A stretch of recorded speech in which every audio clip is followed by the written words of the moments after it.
बिस्मिल्लाहिर्रहमानिर्रहीम। अस्सलाम वालेकुम नाजरीन, मैं हूं शिराज उवैसी। प्रोग्राम आप देख रहे हैं एन न्यूज़ पे टॉप स्टोरी।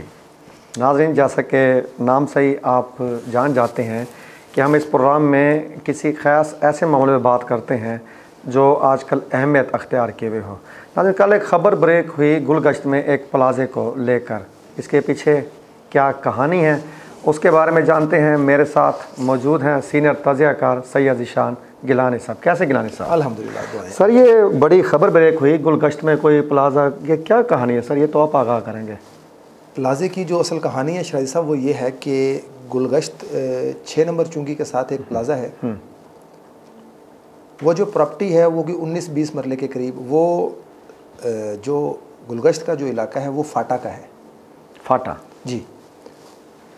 मुल्तान में कई ऐसे जगहें हैं यहाँ पर जो फाटा की मलकियत। अच्छा, मैं आपकी थोड़ी बात रखूँगा कि हमारे नाज़रीन जानना चाहेंगे फाटा के बारे में, क्योंकि कई लोगों के लिए नई चीज़ है। सरकारी कॉलोनीज़ जो बनती हैं ज़्यादातर, जैसे हमारे मुल्तान में MDA है, लाहौर में LDA है, तो जो गवर्नमेंट ऑफ पंजाब सरकारी कॉलोनीज़ बनाती है वो फाटा के अंदर बनती है और फाटा उसकी रिस्पॉन्सिबल होती है। ठीक है। फाटा हाउसिंग का एक महकमा है। सही। मुल्तान में गुलगश्त का इलाका जो है ये फाटा का है, गुलशन मार्केट फाटा का है, मुमताज़ाबाद होशाबाद, ये जो मेन इलाके हैं ये फाटा के अंडर है।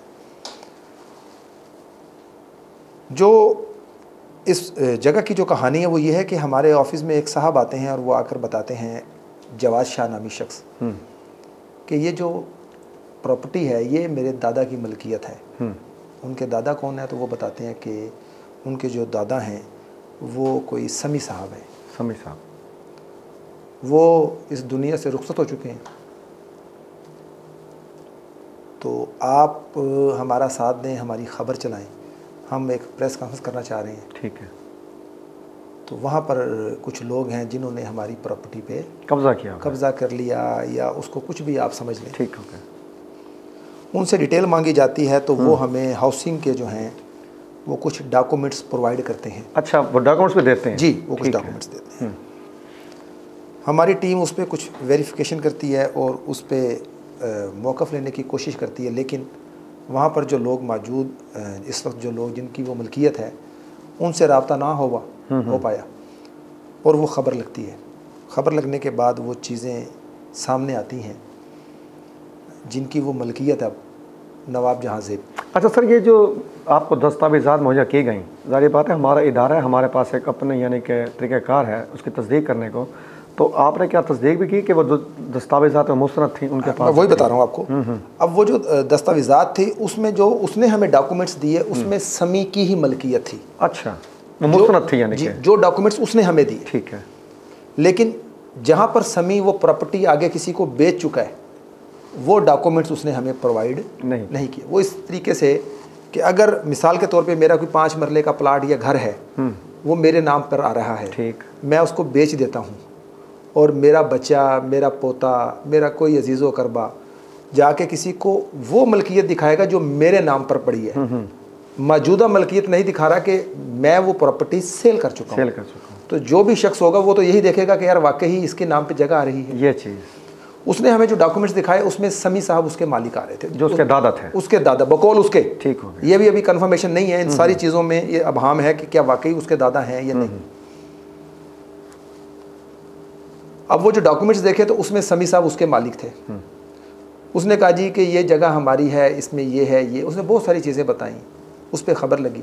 ख़बर लगने के बाद हमारा रब्ता जब हुआ, पहले ना हो पाया, तो नवाब जहांज़ेब साहब जो है उनकी तरफ से रब्ता किया गया, बताया उन्होंने। तो उन्होंने कहा कि आप आएँ, मिलें, हम आपको एक एक चीज़ दिखाते हैं। अच्छा, उन्होंने भी ये दावा किया? जी। ठीक। अच्छा, उनसे जब मुलाकात हुई तो उन्होंने सबसे पहले अपनी रजिस्ट्री, जो नाजरीन देख रहे होंगे टेलीविज़न स्क्रीन पे, वो दिखाई। वो रजिस्ट्री जो है वो उनको ट्रांसफ़र की गई मकबूल साहब की तरफ से। अच्छा, एक नया किरदार आ गया बीच में। मकबूल साहब वो हैं जिनको समी ने वो प्रॉपर्टी सेल की कोई ग़ालिबन 1986 में। ये तस्दीक शुदा है? तस्दीक शुदा। ठीक हो गया। हमें बड़ा ये अजीब सा हुआ, लगा कि यार ये क्या चीज़ है। उसके बाद हमने मुतलका जो सब रिजर्व सिटी है मुल्तान, वहाँ मुतलका जो रिकॉर्ड रूम है वहाँ रब्ता किया। उसके बाद फाटा हमने रब्ता किया। फाटा से हमें अस दफ्तर सब रजिस्ट्रार सिटी के हवाले से डायरेक्टर फाटा रीजन में का एक लेटर मौसूल हुआ, जिसमें वो लिख रहे हैं कि मुख्तसर मैं बता देता हूँ आपको, 7/4/1986 को अंगूठा रजिस्टर तलाश कराया गया, जिसमें मनजानिब समी अहमद बहक मकबूल अहमद का रिकॉर्ड अंदराज मौजूद पाया जाता है। रिपोर्ट पेश खिदमत है। तस्दीक शुदा ये वो रिकॉर्ड है जो उन्होंने कोर्ट में पेश किया। अच्छा, ये चीज़ें हुई, हमें मिली। उस पर हमने उनसे एक सवाल किया कि सर जो आपने रजिस्ट्री है कराई, वो जो शख्स आने वाला था उसने हमें एक चीज़ मेंशन की थी कि इस रजिस्ट्री में आजकल आपने देखा कि अमूमन देखने में आता है कि FBR के जो टैक्स होते हैं वो बेचने वाले और ख़रीदने वाले दोनों ने पे करने होते हैं। दोनों ने पे करने होते हैं। एक 236C है और एक 236K है। ठीक। K जो है वो ख़रीदने वाला पे करता है, बेचने वाला 236C पे करता है। ठीक। मकबूल साहब बेचने वाले थे। उन्होंने जब इसको सेल किया करने के बाद, जब उन्होंने अपने, हर बंदे के एक जानने वाले होते हैं, उन्होंने किसी वसीका नवीस को यहाँ रजिस्ट्री के लिए कहा होगा, तो उस वसीका नवीस ने ये काम किया। उसने कहा ये शायद इनको पता नहीं है किसी चीज़ का, तो उसने 236C जो था मुबलिग 22,50,000 रुपये का वो फेक कर दिया, जाली रसीद लगा दी। जाली रसीद लगा दी। उसने वो असल पे ना किया। ये बात हमें वो शख्स बता कर गया था। इसका मतलब है गिलानी साहब, ये तो फिर जो हमारे वसीका नवीस हैं, मैं इस बात का ताल्लुक तो नहीं है, लेकिन निकलता है ताकि हमारे नाज़रीन को रहनुमाई मिले। इस तरह की हरकतें होती रहती होंगी। होती रहती हैं। अब जब ये चीज़ हमने उनसे जिक्र की और बताया कि आपकी जो रजिस्ट्री है उसमें ये 236C, तो वो बड़े उनको ताजुब हुआ। उन्होंने फौरी तौर पे अपने जो उनके साथ उनके कोलीग उनको पूछा भी ये सच कह रहे हैं, ऐसे ही है? जब उसका रिकॉर्ड चेक किया गया तो वो वाकई पे ना था, नहीं था। तो उन्होंने कहा कि यार ये तो बड़ी शर्मिंदगी की बात है मेरे लिए, मुझे नहीं पता। बिल्कुल।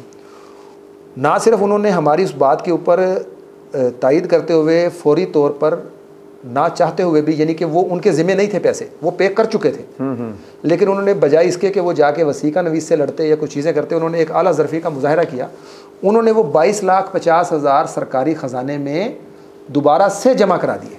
अपनी पोजीशन क्लियर कर बाद की बात में देख लें। उन्होंने कहा इस वक्त क्योंकि अगर ये मेरी ज़ात पर बात आ रही है तो मैं इसको एक अच्छा शहरी होने के नाते मैं इस अमाउंट को पे करता हूँ। ज़बरदस्त हो गया। उन्होंने ये पे की। अब पे करने के बाद उन्होंने कहा कि आप जवाद से रब्ता करें और जवाद को और हम दोनों को बैठा के आप सुन लें, और ये बड़ी अच्छी बात उनकी कि और आप ही इस चीज़ का फ़ैसला कर दीजिएगा। ठीक हो गया। हमने कहा उसकी वजह, उन्होंने कहा जी आपसे पहले भी 3 लोग आए थे, ऑन रिकॉर्ड है, अगर आप कहें तो उन तीनों लोगों को हम बुला लेते हैं। गालबन कोई इलाके के काउंसलर था, एक कोई और बिजनेसमैन थे मुल्तान के, और इसी तरह से कोई एक और शख्स। ठीक। उन्होंने कहा वो शख्स आता है, ब्लैकमेल करता है कि मुझे इतने पैसे दे दो, मैं ये करूँगा, मैं कोर्ट केस करूँगा, मैं फ़लाँ चीज़ करूँगा। मैंने उसे ये कहा है, वो उनका कहना ये था कि अगर आप इस प्रॉपर्टी के 100 नहीं 1% भी आपकी मलकियत है अब भी, तो मैं बाखुदा आपको 100% उसकी पेमेंट करवाऊँगा। इतनी बड़ी बात कर दी उन्होंने, और ये बड़ी बात है। ठीक हो गया। लेकिन वो शख्स किसी प्लेटफॉर्म पे भी नहीं आया। उन्होंने यही हमसे कहा। मैंने खुद ज़ाती तौर पे उस जवाद शाह के नंबर पे रब्ता किया, मेरे फ़ोन में रिकॉर्ड मौजूद है। बेशुमार कॉल करने के बाद उसने नंबर अटेंड किया, तो मैंने कहा यार आपने जो कहा कि आपकी प्रॉपर्टी है, प्रॉपर्टी तो आपके दादा ने बेची, और आप आए, वो शख्स जो वहाँ मालिक है अब ओरिजिनल, वो कहते हैं कि अगर आज भी इनका कोई मसला मसाइल है तो मैं सुनने के लिए तैयार हूँ। वो तैयार है बिल्कुल। तो उसने आगे से जो जवाब दिया वो हमें समझ नहीं। उसने कहा जी बस आप खबर लगा दें जैसे आपने कल लगाई, और ये खुद ही वहाँ से भाग जाएंगे। हमने कहा भाई हम क्यों खबर लगाएं, यानी मीडिया का मनफी इस्तेमाल करना मनफी इस्तेमाल। ठीक। वो नहायत ही शातिर और चलाक शख्स है जवाद शाह। अब इसी चीज़ की खोज में जब हम आगे निकले तो पता चला कि जवाद शाह वो शख्स है जिसने, जैसा मैंने आपको पहले बताया कि इस वक्त मेरे सामने जो डॉक्यूमेंट्स पड़े हैं इसमें समी अहमद का नाम है। ज़ाहिर सी बात, जिसके नाम वो अलॉटमेंट होगी वो तो ताक क़यामत जब तक कायनात मौजूद है वो नाम आएगा समी का, क्योंकि फाटा का एक रूल है, फाटा से जब आप सेल डीट ले लेते हैं अपने नाम का NOC ले लेते हैं तो वो फाटा से प्रॉपर्टी निकल जाती है। यानी कि आपने जाकर उसके बाद किसी को रजिस्ट्री करवा दी तो वो रजिस्ट्री टू रजिस्ट्री आगे कन्वर्ट होती रहेगी। ठीक हो गया। इन्होंने भी यही किया, लेकिन ये पोता जो है ये दादा से भी बड़ा फनकार था, तो इसने उस चीज़ का गलत फ़ायदा उठाया। यानी वो जो एक बीच में झोल था उससे फ़ायदा उठाने की कोशिश की। अच्छा, सिर्फ यही नहीं किया, उसके बाद जब हमने इसका रिकॉर्ड निकलवाने के लिए हमने लोगों से रब्ता किया पूछने के लिए, तो पता लगा कि मुल्तान में कई ऐसे लोग हैं जिनसे जवाद जो है, जवाद शाह, जो कि कहता है कि मैं समी का पोता हूँ, उसने किसी से 20 लाख, किसी से 10 लाख, किसी से 50 लाख ये कहकर लिया हुआ है कि ये प्रॉपर्टी मेरी है, आप मुझे इतने पैसे दें, कोर्ट में मैं केस करूंगा, मैं जीत जाऊंगा और मैं ये प्रॉपर्टी। बड़ा माहिर फ्रॉड है जवाद शाह, माहिर फ्रॉड है। अब इस सिचुएशन में ये सारी चीज़ें उस वक्त क्लियर हुई जब हमारी मुलाकात होती है नवाब जहांगीर से। अच्छा, ये नया किरदार आ गया, जो मालिक इस वक्त प्रॉपर्टी के। बिल्कुल। उन्होंने फिर हमें वो तमाम तर चीज़ें दिखाई। फिर उन्होंने कहा कि आप हमें हुक्म करें तो हम आपके पास। हमने कहा सर जिसके लिए आपने आना है वो शख्स तो फ़ोन अटेंड ही नहीं कर रहा। तो उन्होंने कहा फिर आपको लामहल्ला ये बात से अंदाज़ा हो गया होगा कि सच्चा कौन है और झूठा कौन है। डॉक्यूमेंट्स उन्होंने कहा हमारे आपके सामने हैं। 1986 में ये प्रॉपर्टी ली थी मकबूल ने। उसके बाद इसमें काफ़ी ज़्यादा इन्होंने जो केसेस किए वो केसेस भी फेस किए मकबूल ने। उसके बाद इसका फ़ैसला हुआ। आपको पता पाकिस्तान में जिस तरह से कोर्ट्स में जाकर बिल्कुल चीज़ें करनी पड़ती हैं। कोर्ट ने बाकायदा डायरेक्शन दी, कोर्ट का नुमाइंदा मुकर्रर हुआ, उसने जाके वहाँ पर ये डॉक्यूमेंट्स तैयार करवाए, इनके नाम पे वो प्रॉपर्टी मुंतकिल हुई। अब प्रॉपर्टी में कोई ऐसा इशू नहीं, तो ये प्रॉपर्टी के जो ख़रीदार थे वो थे नवाब जहांगीर खान। ठीक है। उन्होंने दर हकीकत ये जो प्रॉपर्टी ख़रीदी, जब उनको प्रॉपर्टी दी गई तो उन्होंने बाकायदा तौर पर जो बेचने वाले थे मकबूल अहमद, उनसे उन्होंने ये शर्त रखी कि मैं यहाँ पर अपना नंबर आवेज़ा करूँगा। ठीक है, उनका हक था। मैं 1 से 1.5 माह का टाइम लूँगा। सही है। अगर खुदा ना खास्ता इसमें कोई भी अगर इस तरह का मसला हुआ तो मैं इस प्रॉपर्टी का ख़रीदार नहीं होऊंगा। ठीक हो गया। और उस चीज़ का भी उन्होंने हमें वो चीज़ें प्रोवाइड की, दिखाई कि यहाँ पर मेरा नंबर लिखा रहा। उसी नंबर को देखते हुए जवाद शाह ने इनसे रब्ता किया, लेकिन रब्ता करने के बाद वो खातर खा कोई जवाब ना दे सका, क्योंकि वो इनको भी ब्लैकमेल करके कुछ पैसे हथियाना चाह रहा था। अच्छा, इतना तेज तरार है। तो उसके बाद जब उन्होंने देखा कि इस प्रॉपर्टी में किसी किस्म का कोई इशू नहीं है, तो उन्होंने उस पार्टी को बजरिया पे ऑर्डर या जो भी उनका कोई तरीकाकार होगा उन्होंने वो करके उनको उनकी पेमेंट दी और ये जो प्रॉपर्टी है परचेज़ की और उसकी रजिस्ट्री करवाई गई। ठीक हो गया। ये है यानी कि ये है असल सारा मामला। तो यानी कि इसके अलावा आप कोई पेशरफ्त जो आगे यानी कि पेशरफ्त ये है कि जब तक हमारे इदारे इन चीज़ों को सीरियस नहीं लेंगे तब तक इस तरह के मसाइल आते रहेंगे।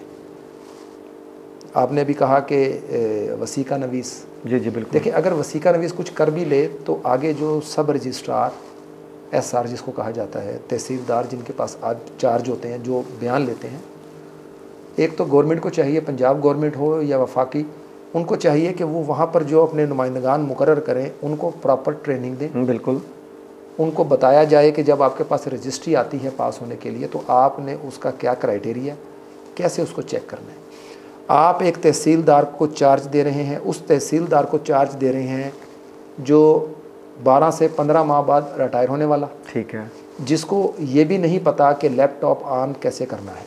अच्छा, ये डिजिटल मामला इन्होंने सारे किए लेकिन ट्रेनिंग दे पाए। ट्रेनिंग नहीं दी। अब उनको ट्रेनिंग नहीं दी, मैं चला जाता हूँ बिल्कुल, मैं जाके किसी तहसीलदार से कहता हूँ कि जी ये कर दें, उनसे मेरा कोई ज़ाती रिलेशन होगा, किसी हवाले से मिलने वाले होंगे, वो तो ये समझेंगे ये ठीक कह रहे हैं। अब उनसे आपने थंब लगवाया, कोई गलत चीज़ पास करवाई, बाद में वो भी परेशान, जो लेने वाला या बेचने वाला वो भी परेशान। तो इस पर गवर्नमेंट को चाहिए कि इस तरह की कोई पॉलिसी तरतीब दें कि जो लोगों को वो बिठा रहे हैं जिन सीट्स पे, जैसे SR हैं, वो इन तमाम तर चीज़ों को जानते हैं। जी जी। ये ज़्यादातर मसाइल उस वक्त सामने आए हैं शायद साहब जब इन्होंने निचले लेवल पर इख्तियारात दिए। निचले लेवल पे पटवारियों को इंतकाल के लिए लैपटॉप दे दिए गए दोबारा से। तहसीलदार जो हैं उनको खिदमत का इंचार्ज लगा दिया और उन्हें कहा कि आपके पास भी सब रजिस्ट्रार का लॉगिन है, आप भी बयान ले सकते हैं। अच्छा, इस पे कोई इतराज़ नहीं, वो लें, लेकिन उससे पहले आप उनको ट्रेनिंग तो दें। ट्रेनिंग दें, उनको बताएं कि आपने ये बयान लेने कैसे हैं। देखिए जो शख्स प्रॉपर्टी खरीद रहा है, चाहे वो लाख की है, चाहे वो करोड़ की है, चाहे वो अरबों की है, जिस शख्स के पैसे लग रहे हैं, जो पैसे इन्वेस्ट कर रहा है, अपना घर ले रहा है, कमर्शियल प्रॉपर्टी ले रहा है, अगर उसमें थोड़ी सी भी ऊंच नीच हो तो वो तो सारी ज़िंदगी के लिए उस प्रॉपर्टी से महरूम हो गया। बिल्कुल। अच्छा गिलान साहब, ये जो कवानीन में झोल है जी, कवानीन के झोल को लेकर ये जो इदारे के एहलकार हैं ये भी फिर सहूलतकारी में शामिल होंगे। ये जो जवाद शाह जैसे फ्राडी हैं, ये वसीका नबी जैसे फ्राडी हैं, बिल्कुल ऐसा ही है। इनको तभी तो स्पेस मिलती है। जब कोई शख्स रजिस्ट्री करवाने के लिए जाता है तो ये वहाँ पर बाकायदा एक बोली लगती है। अच्छा, कि आपके पास गया, आपने कहा यार इस पर 1 लाख रुपया खर्चा है, वो कहेगा कमी पेशी है, आपने कहा नहीं उससे निकला मेरे पास आया, मैंने कहा आप 90,000 दे देना, वो मुझसे निकलेगा एक आगे और के पास जाएगा, उसे जाकर वो कहेगा 80,000, यानी कि मंडी लगी हुई। अब वो पैसे उसी वक्त कम होंगे जब वसीका नवीस यानी कि मैं या दीगर जो लोग मुझ साथ मिले होंगे वो उसमें कहीं ना कहीं कोई झोल रखेंगे और उसमें यानी कि जानबूझकर ये रखे जाते हैं और लोगों को बेवकूफ़ बनाए। लोग समझते हैं कि शायद हम ये पैसे बचाकर कोई फ़ायदा कर रहे हैं, दर हकीकत ख़रीदार और बेचने वाला इन दोनों का नुकसान है। इसका मतलब है ये तो नीचे से फिर ऊपर तक सारे सिलसिले चलते होंगे। अच्छा, ऊपर वाले इसलिए कि वो ऑफिस से निकलते नहीं हैं। हमारे इस टाइम कमिश्नर मुल्तान आमिर करीम खान, डिप्टी कमिश्नर वसीम सिंधु साहब, बड़ा अच्छा उनका किरदार जा रहा है कि उन्होंने इस हवाले से तमाम जितने सब रजिस्ट्रार हैं उनको स्ट्रेट फारवर्ड कहा हुआ है कि इस तरह की कोई भी चीज़ अगर हमारे सामने आई तो आपको इंक्वायरीज़ का सामना करना पड़ेगा और आप खुद जवाब। तो बेहतरीन नज़र आए फिर इनके बाद? बहुत बेहतरीन नज़र आए। अच्छा, लेकिन बात फिर वहीं आ जाएगी, जब तक आप उनको ट्रेनिंग नहीं देंगे, बताएंगे नहीं, प्रॉपर टीम नहीं देंगे, तब तक इन चीज़ों में मज़ीद बेहतरी नहीं आ सकती। बहुत शुक्रिया गिलानी साहब। नाज़रीन, ये था हमारा आज का इशू, गुलगश्त में मुतनाज़ा प्लाज़ा का जो मामला कल ब्रेक हुआ, तो उम्मीद है कि उसकी काफ़ी सारी जो इशू सूरत हाल है वो आपके सामने क्लियर हो गई होगी। शराज वैसे को इजाज़त दीजिए, अगले प्रोग्राम में नई टॉप स्टोरी के साथ हाजिर खिदमत होंगे। अल्लाह हाफ़िज़।